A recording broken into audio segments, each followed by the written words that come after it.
Hello again. Today we're going to look at Henry Ossawa Tanner. He is a very famous American artist and actually the first African American artist to reach any type of international fame. He's born during a period, again, right after what we think of the Civil War is 1861. So he's born a little bit before, but he's born in the northern part of the country. He's actually born in Pittsburgh, Pennsylvania. His father is kind of a prominent leader in the African American community there. He's actually a minister, and his mother was actually a woman who escaped from the South via the Underground Railroad. So he has kind of all these culminations working into him. But honestly, when you look at his work, he doesn't, in my opinion, do work that's incredibly political. A lot of it is very similar to the work that you would see at the time. This is some of the earliest stuff that we have. This is work that he did, I guess you could say, untrained, and I say that because in 1879, as I mentioned, his family moves from Pittsburgh to Philadelphia. He does enroll in the Pennsylvania Academy of Fine Arts and is a choice student of Thomas Eakins. And the portrait we started with of Tanner was actually done by Eakins. But again, from Eakins we get this idea of precision and this idea of anatomy and specificness and a lot of this kind of formal training that we see within his work. And again, when we look at a lot of the work at his time, a lot of this is just genre paintings, a lot of seascapes, which were kind of popular in the country at the time. We need to remember early America was a very coastal city. We think of this massive expanse, but most of our population lived on the East Coast and did live very, very close to what we would think of as the sea itself. And most of our major cities during this time period are also ports. We have an early instance of this attraction to the animal of the lion, and again, the lion is something that we'll see repeated in Tanner's work throughout his career. But even very early on, we can see it as kind of this symbol, and again, Pomp at the Zoo from 1880. We can make our own implications about the ideas that are going on there. And again, we have this wonderful light kind of going down and on the lion itself, illuminating it. But again, we also have images like this, Boy and a Sheep Lying Under a Tree from 1881. Very pastoral, very just pleasant to look at. You don't really look at this and feel any type of particular political thinking or anything along those lines. This is just kind of a nice painting from the time period. And again, as I mentioned, this is really what you'll kind of get from Tanner, in my opinion, more than anything else, is just this effort to be a really good artist. And here, the study for Androcles and Sister Sarah, again, we have this idea of Thomas Eakins affecting the anatomy or the study of anatomy, and this is particularly true when we look at the study for Androcles. And of course, Androcles is the slave who escapes and finds himself in a den of lions, and one of the lions has a thorn in his paw, which Androcles removes, and the story continues from there. We have sand dunes at sunset, Atlantic City from 1886, and as it says there, this painting is actually located in the green room of the White House. It was purchased during the Clinton campaign, again showing the importance of this artist in terms of the American institution and also history. But again, just a nice little painting here of a landscape of the beach, and you can see this wonderful wind kind of carrying across. It's around this time, though, that he moves. He moves down to Atlanta, Georgia, and kind of, I believe he teaches there. I know he opens his own kind of gallery, but a lot of the art that we see from this point forward is this kind of transition in this period to southern landscapes. And again, if you've ever been to this part of the world and seen the beautiful Appalachian Mountains, it really is gorgeous, and his treatment of it is very, very beautiful. mountain landscape highlands, North Carolina. And again, we need to remember the rich tradition that we have in American art, going back to the Hudson River School and, of course, Thomas Cole. One of the things that you'll always notice about Tanner's work is he seems to have this kind of mist on a lot of things, this wonderful mist that kind of puts us in almost a surrealistic mood. And again, if you've ever been in these mountains and had the mist come up and had this wonderful quiet, this is what you'd experience. Georgia landscape, and I've commented before, the wetness of this painting in terms of the oil application really does kind of give you this sense of humidity that you would feel if you were to go to this part of the world. If you've ever been to the south, there's this thick kind of moisture in the air that the moment you step outside, you just feel completely drenched, and you kind of even get this kind of feeling from the landscape itself. In 1891, we have him traveling and eventually deciding to stay in France. And he does travel back to the United States on kind of these little trips, these little, return home kind of ventures. But for the most part, he does continue to live in Europe. And we know from kind of his biography that he just found racial relations to be much nicer in Paris at that time. Again, if you think about what's going on in the United States, in terms of us just giving out of the Civil War and everything else, he was just treated better overseas. So he decides to stay there. And again, when we look at the work that he's first doing in France, it's very impressionistic. It's very much kind of what's occurring at that time, even though we are a little bit past the Impressionist. But again, kind of mimicking, if you will, a lot of what we see occurring there. And again, this makes sense. In 1893, we have him returning to the United States and painting one of his more famous paintings, if not his most famous, the Banjo Lesson. And we actually have a photograph done roughly at the same time. And again, we know that Thomas Eakins, as I mentioned, one of his key instructors, also used photography as a method to paint from, so this isn't that far off of an idea. And again, the idea of the banjo lesson, even as a subject matter, has been approached before.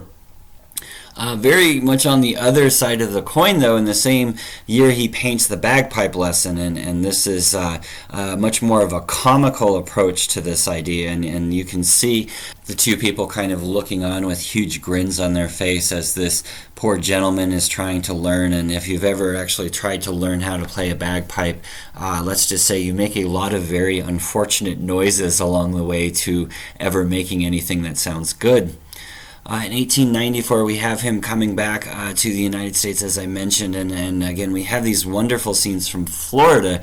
A lot of the artists that we've looked at from this time period actually make trips down to Florida. This is kind of this tropical location, very, very different kind of landscape, if you will, from what you would think of from that area of New York or Philadelphia. And again, it's in the continental United States, so it wouldn't be that hard to travel to. It's during this time that we also see some of these colonial interiors within his work too. Spinning by Firelight is a great example of this, where again we're kind of almost looking backwards a little bit in time into one of these wonderful tiny cabins that they probably had circa Revolutionary age. And again, an excellent interior space, and this is something that we also get from Tanner, as he's very much able to create these wonderful spaces within the flat two dimensions of the canvas. The Thankful Poor from 1894 is probably his second most famous painting behind the Banjo Lesson. And if you look at the individuals in this, they're actually pretty much the exact same people from the Banjo Lesson, if not the exact same models. It's almost as if either before or after the Banjo Lesson that this is what the two individuals had done. But again, a very, very nice use of an interior and that wall resonating so much light. The Young Sabot Maker, again, if we look at this character here making the sabot, and of course the sabot is the wooden shoes that you see there on the ground. That's actually where you get the word sabotage from. But again, this light coming through the window and hitting the shoes themselves, and this gentleman working very, very hard, and we kind of creep back into this darkness and almost this Baroque type of tendency. You can see the influence of the European art on his work. The bagpipe player from 1895, I'm pretty sure that's the same young gentleman that we see making sabots there in the previous painting. And I also have here an early study that he did working into the painting itself. And this is kind of the interesting part about Tanner, is as he kind of progresses here, we have a lot of these early studies of work that are much more abstract, and what you'll kind of notice is, especially in the second half of the lecture, a lot of his work kind of steers more in that direction as we continue, much more looking like his studies than his actual finished work. A few more images that we have from France at the time, and again, very much you can see the influence of the Impressionists on his painting style here. We have that outdoors, of course, but also these very, very quick brush strokes, and also showing the modern city, if you will. All of these concepts are kind of nothing new. But in the same year, he also paints one of his more recognized paintings, and that is Daniel in the Lion's Den. And this is such a powerful painting. It was accepted to the Salon exhibition of that year in Paris. But again, when we look at this, we see Daniel, but we don't see his front. We only see his back and his hands tied together. And really the focus of this entire thing is the ferocity of these lions. During the same, right after painting Daniel in the Lion's Den, he painted the Resurrection of Lazarus in 1896, and very, very realistic, but also this yellow light bathing throughout the interior of the space. And one of the things I've kind of noticed is as we continue here, we'll see this yellow light and this blue tone as kind of these predominant tones. Rodman Wanamaker actually pays for him to travel to the Holy Land and other areas after this to kind of get a good look at the location. That's why his name was there. Portrait of the Artist Mother from 1897. There's really no way you can look at this and not see Whistler's mother in the same kind of painting, and almost use it as a comparison between the two in terms of what you would think of as emotion within these two women. And I always think it's interesting that we have that light shining so directly on her face. And so we travel to North Africa, and eventually, as I mentioned, we will go to the Holy Land. But these are these wonderful little sketches that we have along his travels. And when we look at these, we can kind of see the influence of a lot of the different ideas that we have going on in France at the time. And this is the wonderful thing about Tanner, is he incorporates a lot of these isms that we'll have going forward: Cubism, Fauvism, a lot of these bigger ideas of abstraction. And we're a little bit ahead of the game when we're talking about that, but these are all things that we see Tanner bringing into his vocabulary in terms of his work.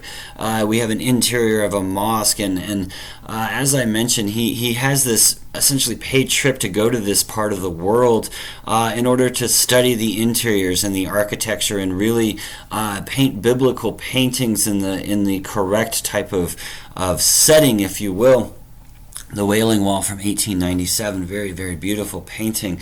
But the interesting thing about it is when you look at the subject matter of Tanner's work, it really does adjust over into mostly religious themes. And we need to remember back that his father was a minister, and this undoubtedly had a profound effect on him when he was creating his work. But these religious themes really do become the concentration of his work going forward. This is a view of Palestine, and I like this because you feel like you're high up on a mountaintop actually looking down at the landscape itself. And over there on the right, I believe you can kind of see little cities, little houses, etc. But again, the wonderful thing as we kind of finish up the first half of the lecture and preview our way into the second is When we look at the second half of his work, the vast majority of it is very religiously based, but again, bringing in these concepts of abstraction. Lions in the Desert from 1898. How nice to actually see lions out in their natural landscape. But as I mentioned, we've seen this creature many times before. These are two more instances. Just a reminder of the attraction that the artist had to this particular animal, and of course the symbolic content that you can exercise with it. The Annunciation from 1898, a very beautiful painting. We have Mary pushed far, far back into this wonderful space of a room, and in this, the light of God, the angel actually coming to perform the Annunciation has just been kind of made into a bright light itself, illuminating the room. As I mentioned, that yellow light before, we kind of see that again in the Annunciation, but very realistic, and again, showing this interior space. I put that in connection with one of the studies, again, kind of showing this sense of abstraction that he is capable of. And the wonderful thing as we continue is we will see these two kind of culminating together into one style of painting as we continue with his work.